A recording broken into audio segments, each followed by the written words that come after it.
Assalamualaikum warahmatullahi wabarakatuh. Alhamdulillah wa syukrulillah ala nikmatillah wala hawla wala quwwata illa billah wa yang saya hormati Bapak Pimpinan Daerah Muhammadiyah Kota Purbalingga, yang dalam hal ini hadir Bapak Kiai Haji Sugi Sulaiman Rasid, yang saya hormati Pimpinan Cabang Muhammadiyah Kalimantan, yang saya hormati para sesepuh perumahan baru sekaligus para penasehat Masjid Al-Hikmah Kalimantan Kota Purbalingga ini, rekan-rekan kami beserta para jemaah yang Ramadan yang insya Allah sama-sama dirahmati oleh Allah Subhanahu wa Ta'ala. Saya didahului oleh teman-teman takmir bagian dakwah untuk menyampaikan nuzul Al-Quran. Saya bagi menjadi 3 saja agar kita paham, agar paham pertama nuzul Al-Quran, dan saya hargai apa yang kita bacakan tadi. Saya cuma kurang 1 ayat. Ada kata dibacakan 1 ayat hal itu selesai sebenarnya seluruh Quran. Selesai. Begini, nuzul Quran dalam sisi pandangan para mujtahid, para penafsir Al-Quran, terjadi fase, terjadi takarki. Maka ada yang mengambil nuzul Al-Quran itu dari angle yang satu ke angle yang lain, dari sudut pandang yang satu ke sudut pandang yang lain. Nuzul Quran artinya nuzul itu turun dari atas ke bawah. Yang diturunkan apa? Al-Quran. Siapa yang menurunkan? Tidak tercantum di dalam Al-Quran itu. Tidak tercantum. Maka timbul pertanyaan, kenapa Allah tidak menyebutkan aku yang turunkan Al-Quran? Kenapa? Karena minimal agar umat manusia itu fokus kepada Al-Quran. Allah tidak menyebutkan begini, innani anallah, sesungguhnya aku ya Allah, maka aku yang menurunkan Al-Quran ini. Langsung dibaca oleh ayat tadi, syahru Ramadan alladzi unzila fihi Quran. Syahr itu bulan apa? Bulan Ramadan diturunkannya Al-Quran. Hanya itu Allah sebutkan. Tidak menyebut aku turunkan Al-Quran di bulan Ramadan ini. Maka kemudian ada orang yang menafsirkan para penafsir Al-Quran itu dengan cara kapan Al-Quran itu turun.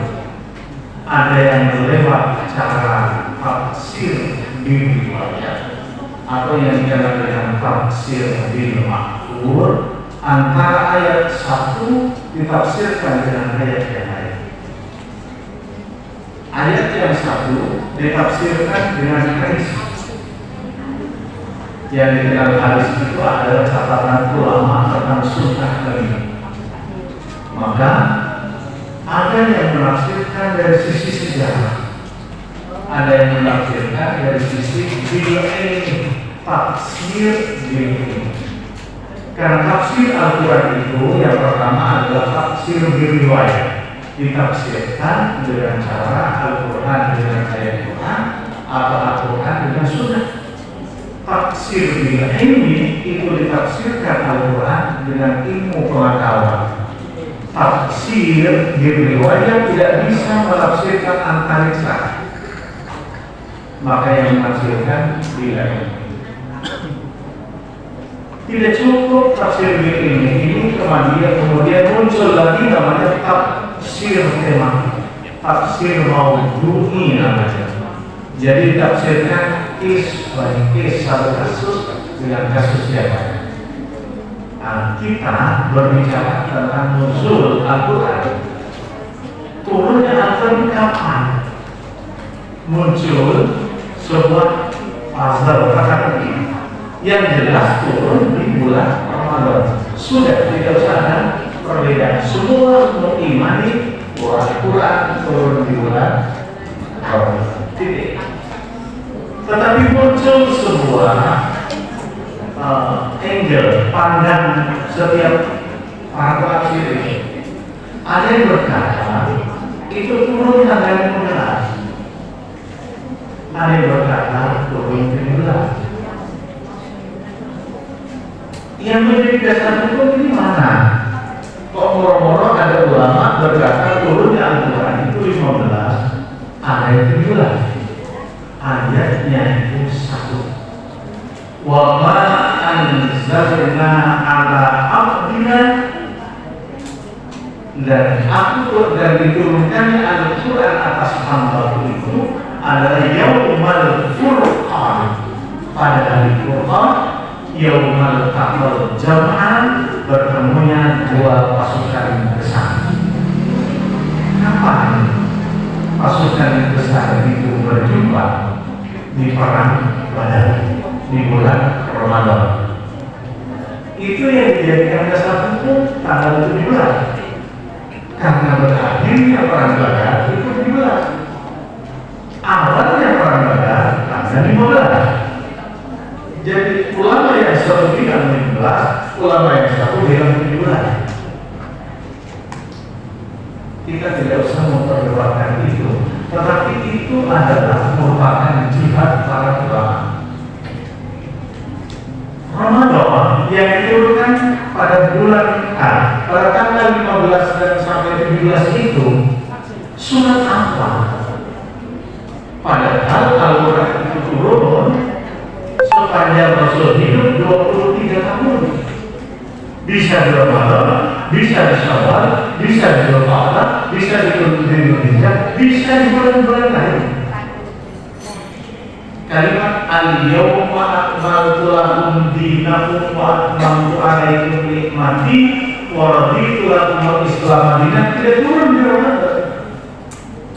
Maka ulama yang berkata tanggal 15 atau tanggal 17 itu adalah surah, ada yang bilang surat Al-Fatihah, ada yang bilang surat Al-Alaq. Kenapa? Ini muncul pasal teka-teki karena ayatnya. Nah, kembali kemudian tadi surat Al-Baqarah ayat 185 yang dibacakan dari kita, dan tadi surat Al-Baqarah. Surat yang terakhir dibaca oleh kita surat ke-97, yakni Inna anzalnahu fi lailatul qadr. Sungguh aku turunkan Al-Quran itu adalah pada apa? Pada Lailatul Qadar. Lailatul itu malam, Qadar itu adalah kemuliaan. Pertanyaan kita, di mana ini? Yang turun yang benar mana? 15, 17, apa Lailatul Qadar? Muncul kan? Bingung para nabi. Maka malam ini jamaah Masjid Al-Ikhmah tidak boleh bingung, tidak boleh bingung. Turunnya Al-Quran pada Lailatul Qadar itu adalah dari arsy Allah ke Baitul, apa namanya, langit dunia, langit dunia. Itu sekaligus turunnya sekaligus. Beda dengan kitab-kitab yang lain. Kalau Taurat itu turun langsung kepada Nabi-nya, satu mushaf. Injil turun kepada Nabi-nya, satu mushaf. Suhuf Ibrahim turun langsung. Maka Nabi Ibrahim, Nabi Musa, Nabi Daud dan Nabi Isa ketika ditanya oleh umatnya, ya Isa, ya Musa, ini ada pertentangan antara laki-laki dan perempuan. Bagaimana menurut Tuhanmu? Isa membuka kitab ini. Itu bedanya. Tetapi kalau Quran turun sekaligus di Baitul Izzah di langit dunia, turun beransur-ansur kepada Rasulullah itu selama 23 tahun berdasarkan kebutuhan umat pada waktu itu dan sampai besok ada. Contoh, Allah perintahkan tentang sholat. Aqimis sholat lidulu kisah ila qasatil lail wa qur'an al-fajr. Inna qur'an al-fajr kana mas'uda. Bagaimana ya Rasulullah menegakkan sholat itu bagaimana? Nabi dari menjawab, baru Nabi menjawab, sebelum sholat hendaknya engkau terlebih dahulu untuk. Jadi berdasarkan kebutuhan itu selama 23 tahun. Ketika ada orang yang perempuan yang itu lari dari suaminya, maka keluar ayat nuzul. Itulah yang disebut dengan berangsur-angsur. Di mana kemudian letaknya apa pahala terhadap nuzul Al-Quran itu? Kalau nuzul Al-Quran yang diturunkan berangsur-angsur itu adalah pahalanya maksimal 700 kali. Tetapi di bulan Ramadan yang Allah turunkan sekaligus di Baitul Izzah itu turun kemudian berangsur-angsur itu yang disebut oleh Rasulullah di bulan Ramadan itu khususnya adalah Lailatul Qadar.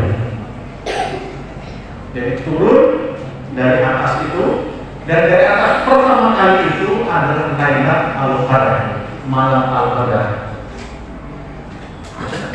17 malam ini Lailatul Qadar. Ini prediksi ulama. Tetapi Rasulullah ketika ditanya, ya Rasulullah, kapan Lailatul Qadar itu turun? Rasulullah itu, ini yang perlu dia pahami. Rasulullah kapan Lailatul Qadar itu turun? Nabi Muhammad itu manusia seperti kita. Ana basyarun mithlukum yuha ilayya. Aku ini manusia seperti kalian, cuma aku dapat wahyu dari Allah. Ketika wahyu itu turun pertama kali, Rasul bertahanut itu, ketika muncul, tidak muncul lagi, tidak turun lagi sampai 6 bulan kan gitu. Al-Quran itu, realisasi Al-Quran. Ketika ditanya Nabi lupa,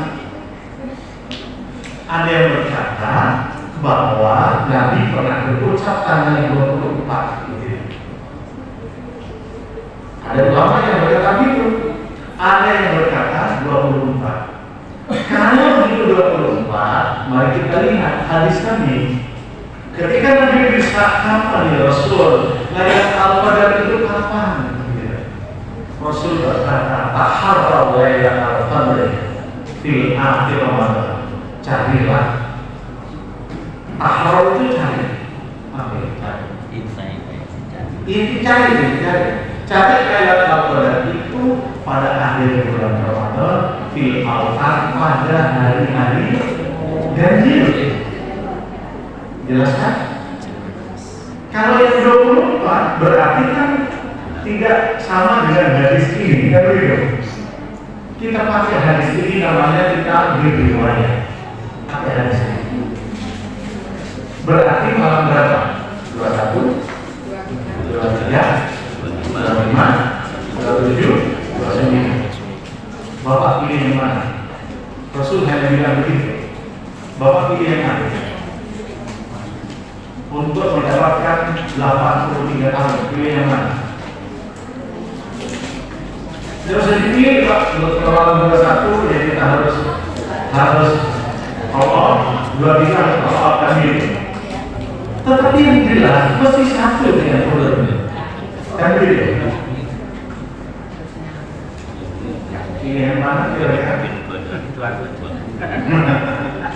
Beliau pilih yang benar, beliau pilih yang benar.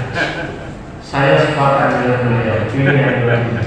Tapi jangan kemudian tinggalkan yang lain. Ini birro'i namanya. Ini tafsir birro'i.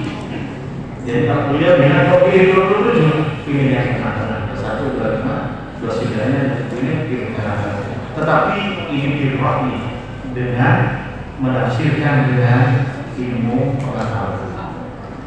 Coba mari kita lihat tadi yang bacakan. Surah 97 jumlah ayatnya berapa? 5. Inna anzalnahu fi lailatul qadr. Satu kan? Satu dia.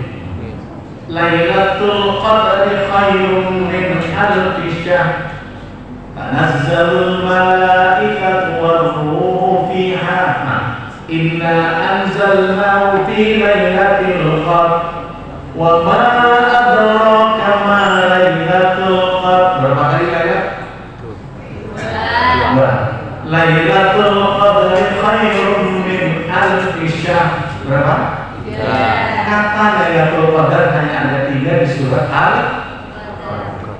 Sudah? Jelas? Lailatul Qadar itu bahasa Arab itu ada berapa huruf?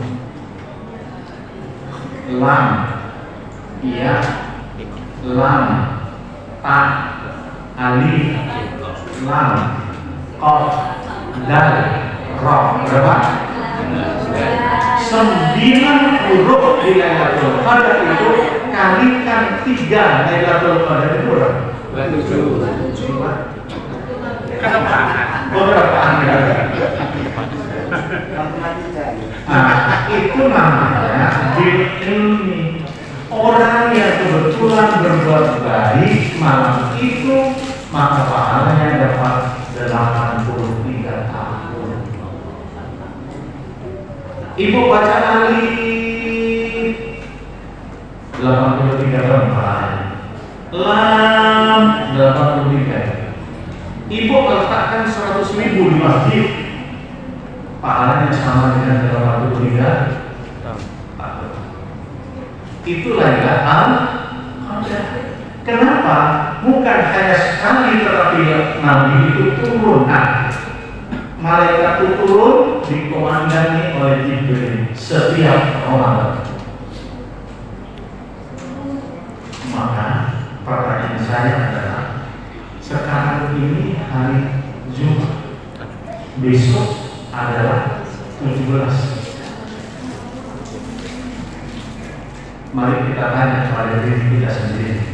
Kalau sudah besok kita tahu Lailatul Qadar itu, dan kita tahu bahwa diberikan oleh Allah tentang pahala di Ramadan ini, apakah bapak, ibu, adik-adik ini sudah ada perubahan?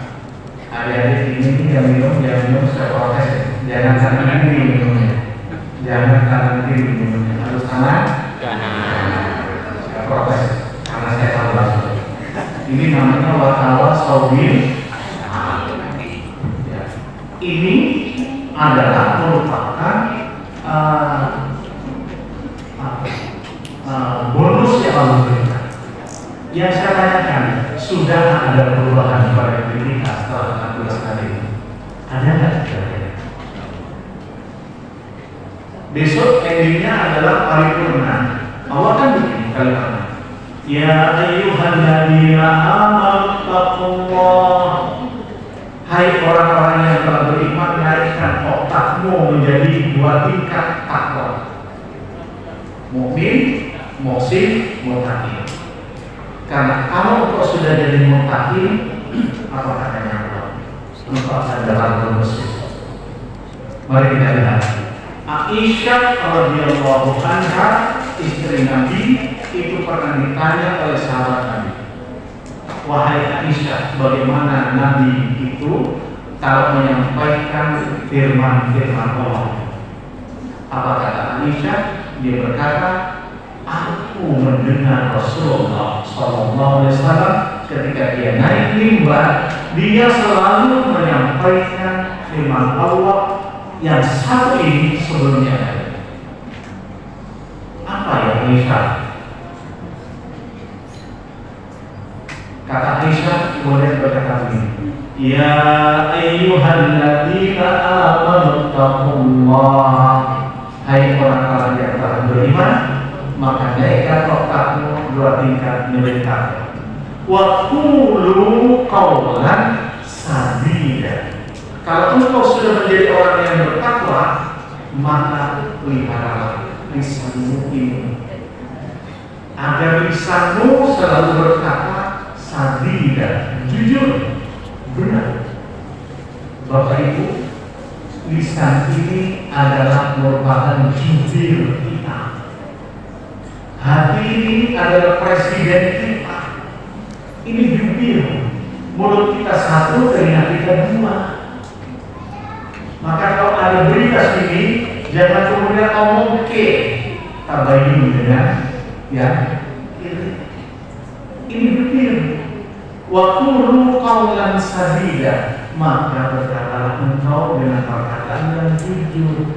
Kalau engkau besok sudah takwa dan kalimatmu sudah jujur, kata Allah, maka Allah memberikan apa?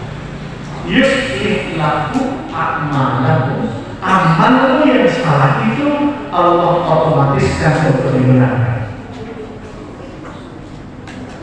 Nih, riwayatnya Allah. Kalau kita menjaga lisan kita, maka amal yang salah itu oleh Allah akan dibenarkan, akan diluruskan.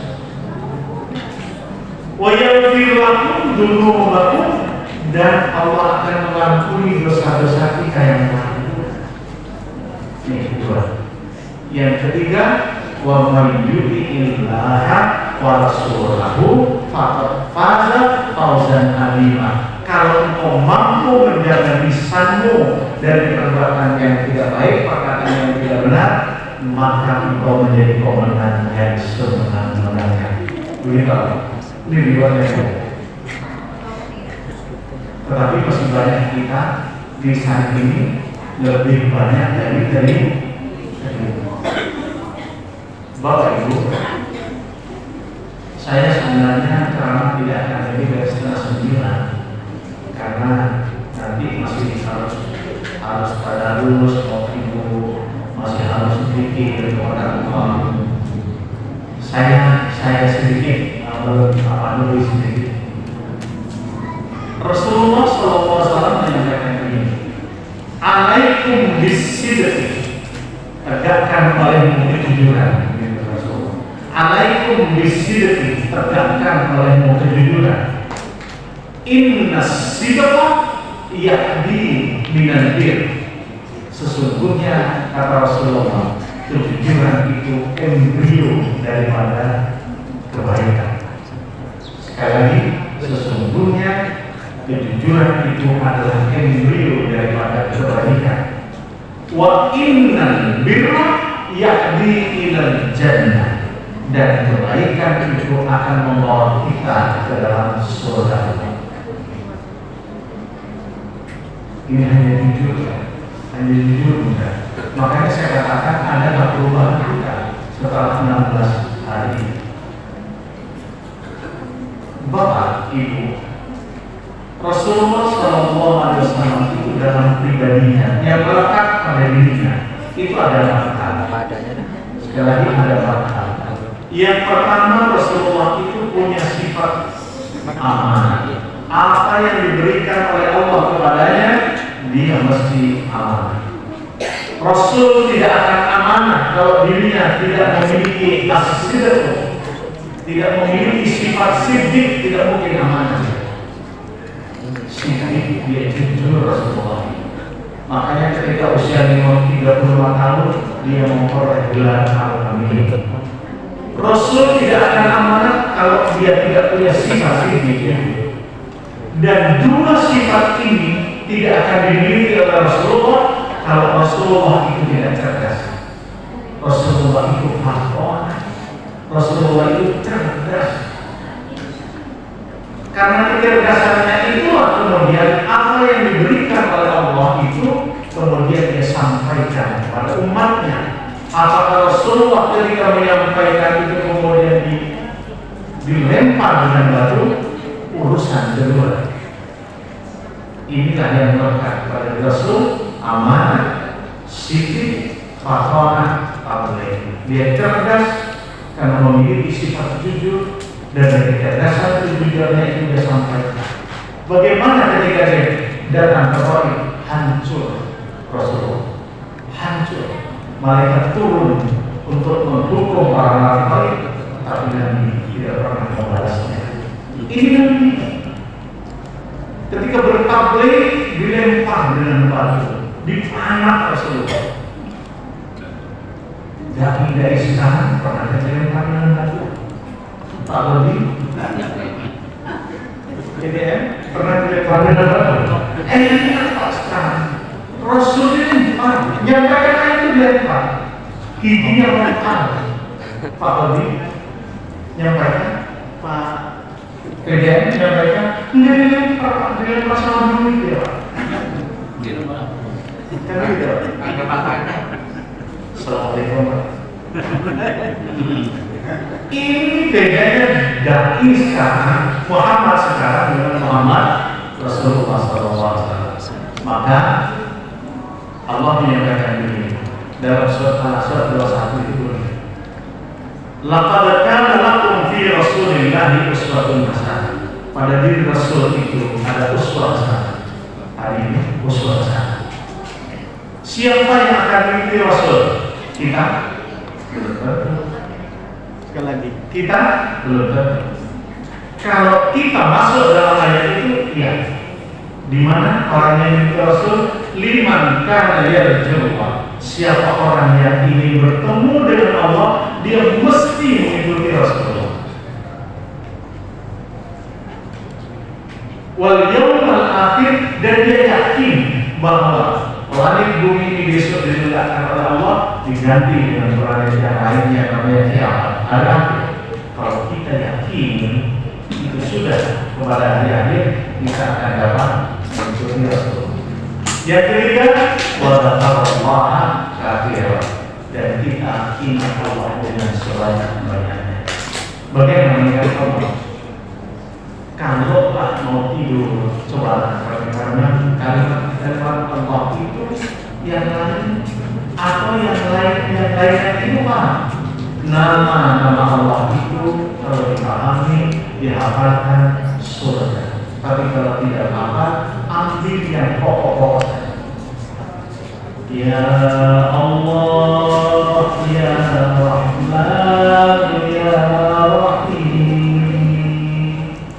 Ya Allah, Ya Fattah, Ya Razzaq.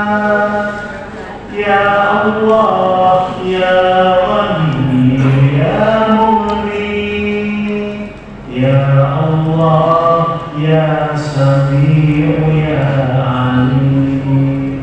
Artinya, Ya Allah yang Maha Pengasih dan Maha Penyayang. Ya Allah yang membukakan pintu rezeki untukku. Itu rasanya. Ya Allah yang Maha Kaya dan Maha Amat Pemberi kekayaan. Ya Allah, Engkau yang Maha mendengar dan Maha mengetahui. Baca itu Allah akan memberikan rezeki min haitsu la yahtasib, dari harta yang tidak disangka-sangka. Subhanallahumma wa bihamdika asyhadu an la ilaha illa anta astaghfiruka wa atubu ilaik. Assalamualaikum warahmatullahi wabarakatuh.